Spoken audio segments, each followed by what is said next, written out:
Hi hello నమస్తే welcome back to our channel. నేను మీ భార్గవి. ఈరోజు మనం ఉప్మాని ప్రిపేర్ చేద్దాం. ఉప్మానే కదా అని తీసి పడేయకండి, చాలా పర్ఫెక్ట్గా పొడిపొడలాడుతూ ఎలా ప్రిపేర్ చేసుకోవాలో చూసిద్దాం. ఒక 2 స్పూన్ల ఆయిల్లోకి కొంచెం వేరుశనగ గుళ్ళు, కొంచెం పచ్చిశనగపప్పు, కొంచెం జీడిపప్పు వేసుకుని, ఒక అర స్పూన్ ఆవాలు, ఒక అర స్పూన్ జీలకర్ర వేసుకుని ఫ్రై చేసేసుకున్న తర్వాత 4 ఎండుమిర్చిని తుంపుకుని వేసుకోండి. కొంచెం కరివేపాకు కూడా వేసుకుని దీనిలో ఒక 1/2 లీటర్ వరకు వాటర్ని యాడ్ చేసుకోండి.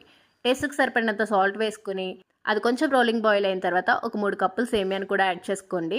లో ఫ్లేమ్లో పెట్టుకుని యాడ్ చేయండి సేమియాని, ఉప్మా రవ్వని. తర్వాత ఒక 3 కప్పులు గోధుమ రవ్వని కూడా యాడ్ చేసుకోండి. సేమియా గోధుమ రవ్వ ఈ విధంగా ఒకసారి మిక్స్ చేసేసుకుని లో ఫ్లేమ్లో పెట్టేసుకుని మూత పెట్టుకుని ఒక 10 నిమిషాల పాటు మగ్గించుకోవాలి. మధ్య మధ్యలో ఒకసారి మిక్స్ చేసుకుంటూ చక్కగా వాటర్ అంతా డ్రై అయిపోయి దగ్గర పడే వరకు ప్రిపేర్ చేసుకుని స్టవ్ ఆఫ్ చేసుకుని ఒక 5 నిమిషాల తర్వాత సర్వ్ చేసుకుంటే ఎంతో టేస్టీ ఈజీ పొడిపొడిలాడే ఉప్మా రెడీ అయిపోయింది.